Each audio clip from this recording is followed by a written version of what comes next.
Sono trascorsi 22 anni da quel tragico 21 settembre 1990, quando sulla strada statale 640 Agrigento-Caltanissetta venne assassinato il giudice Rosario Livatino. Cerimonia oggi sul luogo del delitto. Incendio di probabile matrice dolosa in un capannone della zona industriale di Favara. 2 auto sono andate distrutte dalle fiamme, indagano i carabinieri. Fondazione Teatro Pirandello di Agrigento, le dichiarazioni dell'ex membro del CDA Giovanni Di Maida allertano la procura che vuole vederci chiaro.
Benvenuti. E queste immagini che abbiamo appena visto si riferiscono a quel tragico 21 settembre 1990, quando il giudice Rosario Livatino venne assassinato lungo la strada statale 640 Agrigento-Caltanissetta. Ma perché il giudice canicattinese venne ucciso? Era un giorno di lavoro come tutti gli altri, venerdì 21 settembre 1990 per il giudice Rosario Angelo Livatino, in servizio presso il Tribunale di Agrigento che allora aveva sede in via Atenea. Come ogni mattina dalla sua Canicattì, il magistrato a bordo della Ford Fiesta Rossa si stava recando al lavoro, senza nessun mezzo di scorta, ma con a seguito l'ombra assassina della criminalità organizzata che nei pressi del viadotto Casena, in territorio di Agrigento, ha vendicato i torti che quel giovane magistrato di soli 38 anni gli aveva fatto. La sua colpa? Aver indirizzato la lente di ingrandimento delle sue indagini sugli intrecci mafia politica. Cose forse troppo grandi per quel magistrato modello laureatosi a 23 anni in giurisprudenza con il massimo dei voti. Alle ore 8:20 degli spari ruppero il silenzio del primo giorno di autunno. Livatino provò a scappare dalla mano assassina dei killer assoldati dalla stirra, ma la sua corsa si interruppe nella scarpata che costeggia la strada. Un rappresentante di Bergamo, Pietro Nava, notò la scena ed avvisò la polizia. Grazie alla sua testimonianza, per l'omicidio del giudice ragazzino, così soprannominato dall'allora Presidente della Repubblica Francesco Cossiga, sono state inflitte 10 condanne, di cui 8 ergastoli.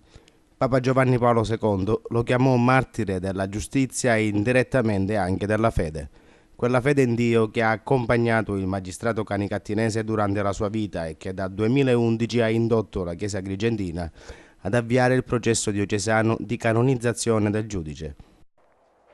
A 22 anni dall'uccisione di Livatino, oggi è stata ricordata la sua figura sul luogo dell'assassinio.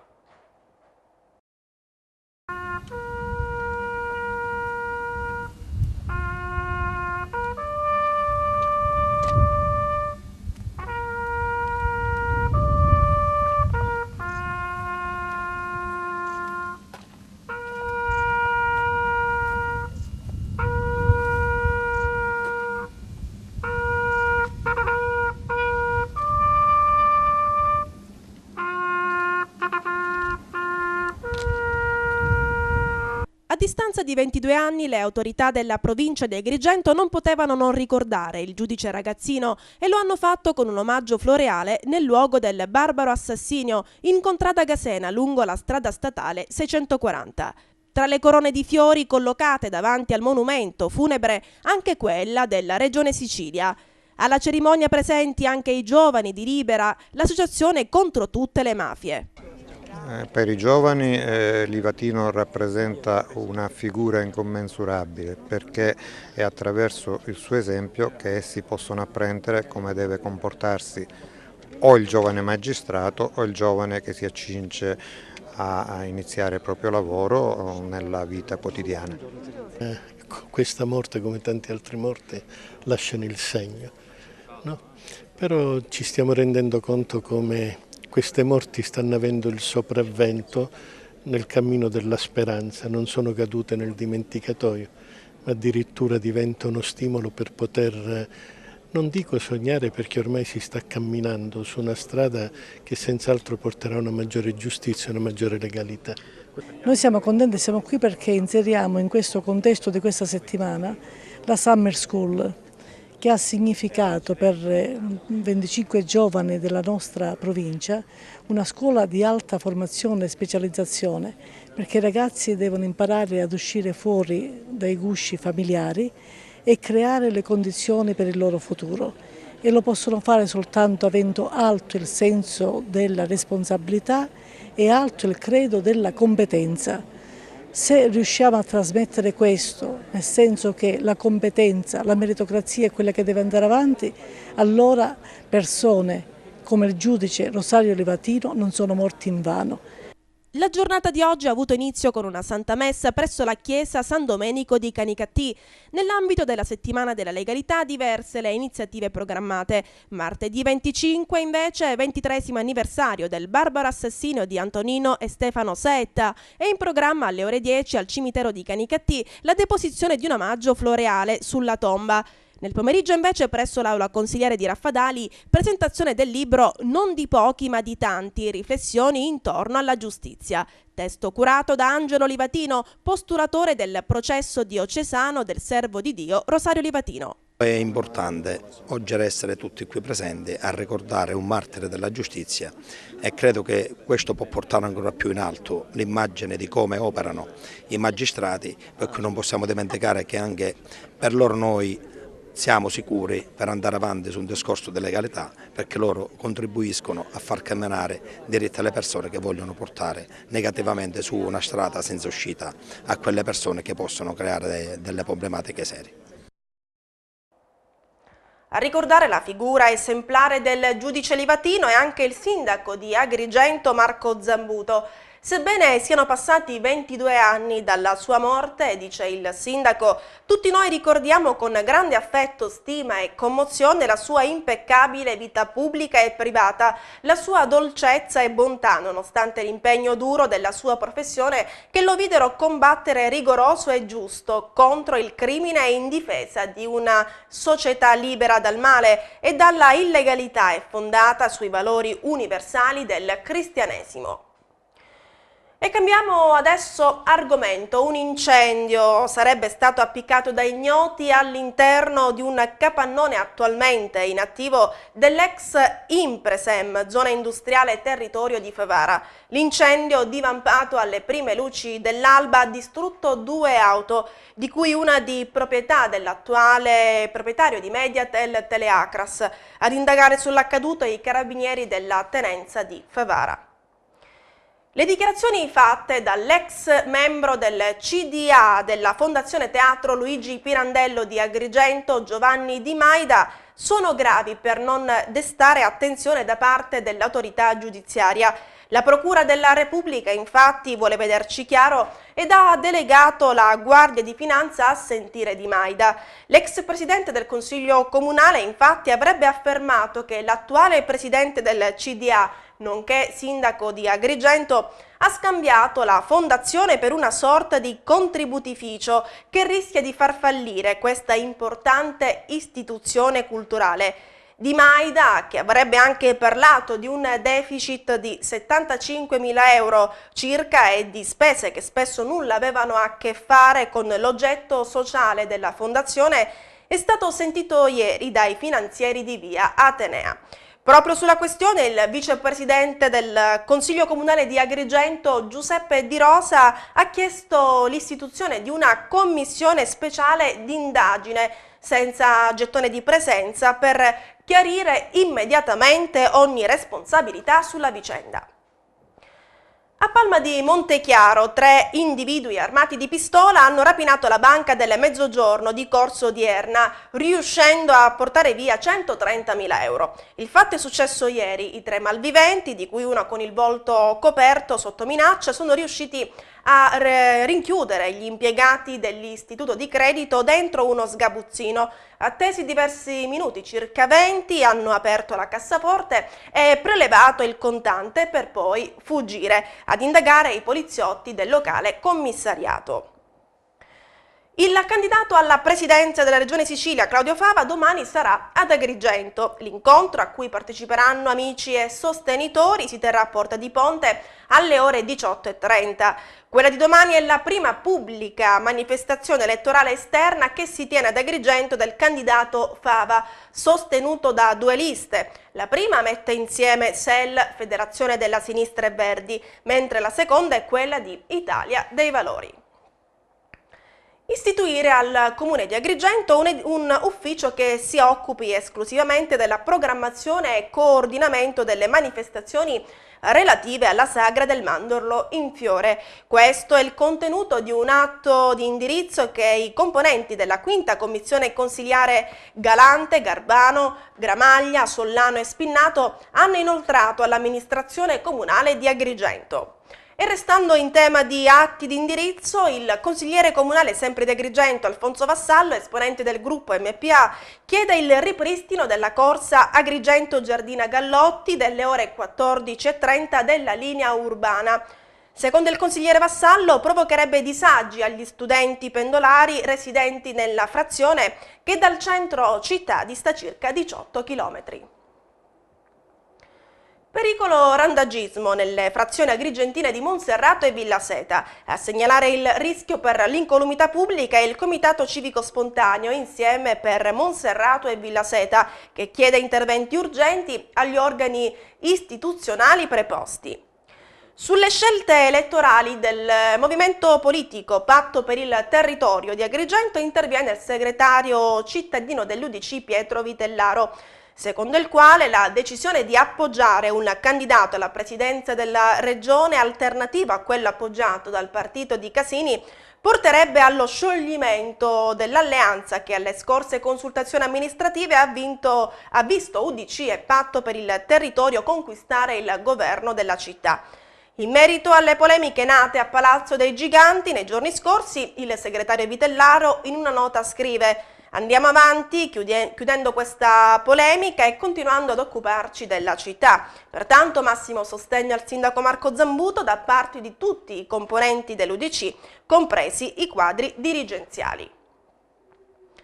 Il direttore dell'unità operativa hospice dell'ospedale San Giovanni di Dio di Agrigento, dottor Gerlando Alongi, è stato designato dalla Federazione Nazionale degli Ordini dei Medici quale membro della Commissione di Lavoro e Studio sulle cure palliative e terapia del dolore. Il medico agrigentino sarà l'unico esponente della comunità scientifica siciliana a lavorare nella commissione che ha come obiettivo quello di promuovere e divulgare la cultura delle cure palliative.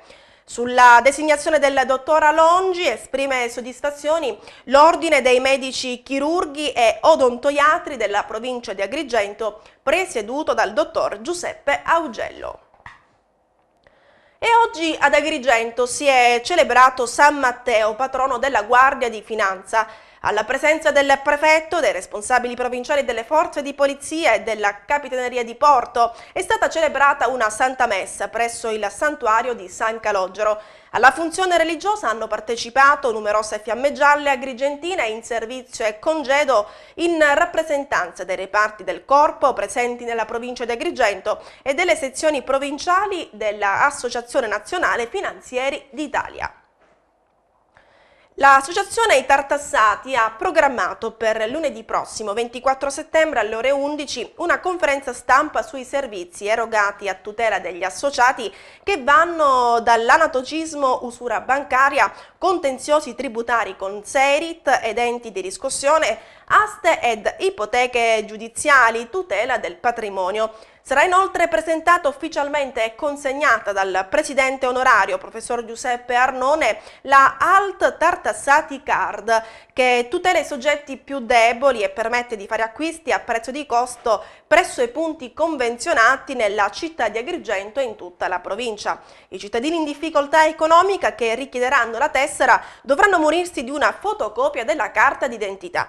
Per ulteriori informazioni consultate il sito internet www.itartassati.it. E si indice anche quest'anno il premio di arte e cultura dedicato al grande poeta siciliano Ignazio Buttitta, organizzato dal Centro Artistico Culturale Editoriale Renato Guttuso di Favara. Come sempre il premio si articola in diverse sezioni: poesia in lingua siciliana, libri editi di poesia, saggi di cultura siciliana, cunto in lingua siciliana e premio giovani. I concorrenti alle varie sezioni del premio devono inviare i plichi con gli elaborati al Centro Culturale Renato Guttuso, via Kennedy 29 92026 Favara, Agrigento. I premiati verranno tempestivamente avvisati per poter partecipare alla cerimonia di consegna del premio. La commissione infine, a suo insindacabile giudizio, assegnerà premi speciali Ignazio Buttitta per il teatro, le tradizioni popolari, la narrativa, la saggistica, la ricerca antropologica, la comunicazione, l'arte, l'economia e l'impegno sociale. E adesso linea alla regia per il meteo, a seguire la sigla. Grazie ancora per averci seguito, appuntamento alla prossima edizione del telegiornale, arrivederci. Un buon inizio di weekend a tutti e vediamo il meteo per sabato 22 settembre. Campi di pressione ancora alti sul Mediterraneo e sull'Italia, con tempo stabile e soleggiato. Attendiamo addensamenti solo sulle Alpi centro-orientali e locali annuvolamenti sulle zone pedemontane del nord. Temperature in sensibile aumento al centro-sud. Guardate dalla grafica gli ampi spazi soleggiati su tutto il nord, a parte un po' di nuvolosità variabile sulle zone pedemontane del nord-ovest. Inoltre sono previsti addensamenti sulle Alpi centro-orientali fino ai rilievi del Friuli Venezia Giulia, con qualche pioggia o breve rovescio. Andando verso sud notiamo nuvolosità variabile tra la Toscana interna e l'Umbria, soprattutto sulle vette appenniniche, mentre per il resto tanto sole con qualche innocua velatura sulla Sicilia meridionale e sulla Sardegna sempre a sud. I venti si orienteranno da meridione su tutti i settori, salvo residui ancora settentrionali solo sull'area ionica. Mari poco mossi o quasi calmi, localmente mosso solo il canale di Sardegna e il Mar Ionio. Temperature minime della notte che non subiranno variazioni di rilievo, salvo locali aumenti al nord-ovest e sulle isole maggiori. Per quanto riguarda le massime, attendiamo diffusi aumenti su tutto il centro-sud, con picchi di oltre 27 gradi tra il Lazio e la Campania e persino tra i 30 e i 34 gradi sulle isole maggiori, e l'aria calda di origine nordafricana che tenderà a raggiungere le zone a sud. Per ora è tutto, grazie per l'attenzione, alle prossime news meteo.